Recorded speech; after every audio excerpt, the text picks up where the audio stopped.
আসসালামু আলাইকুম। কৌমি সনদ কার্যকর করা সহ তিন দাবি ইসলামী ছাত্র সমাজের। বিস্তারিত জানতে সম্পূর্ণ ভিডিওটি মনোযোগ সহকারে দেখুন। তার আগে অবশ্যই আমাদের চ্যানেলটি সাবস্ক্রাইব করে পাশে থাকা বেল বাটনটি অন করে রাখবেন পরবর্তী ভিডিওর জন্য। কৌমি মাদ্রাসার সনদের যথাযথ স্বীকৃতি ও কার্যকর করার দাবি সহ তিনটি দাবি জানিয়েছে বাংলাদেশ ইসলামী ছাত্র সমাজ।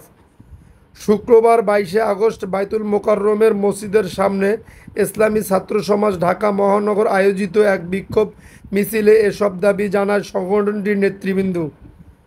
এতে উপস্থিত ছিলেন সংগঠনের কেন্দ্রীয় সাধারণ সম্পাদক মাহমুদ, সহসভাপতি তারিকুল ইসলাম, সংগঠন সচিব অলিউল্লাহ আরজু সহ ঢাকা মহানগর শাখার অন্যান্য নেতাকর্মীরা।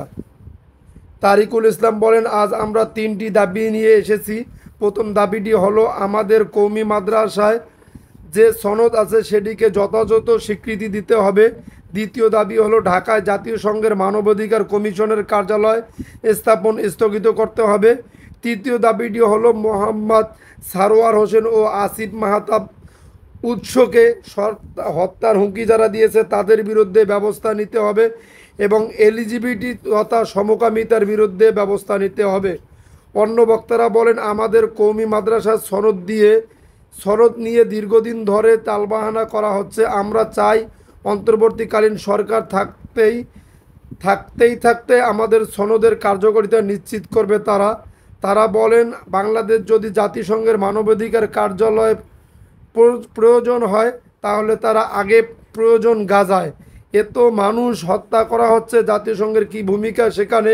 জাতিসংঘের কার্যালয় স্থাপন করে তারা বাংলাদেশকে গাজা বানাতে চায়। আমরা এর প্রতিবাদ জানাচ্ছি। যদি আপনাদের ভিডিওটি ভালো লেগে থাকে তাহলে অবশ্যই আমাদের চ্যানেলটি সাবস্ক্রাইব করে পাশে থাকা বেল বাটনটি অন করে রাখবেন পরবর্তী ভিডিওর জন্য।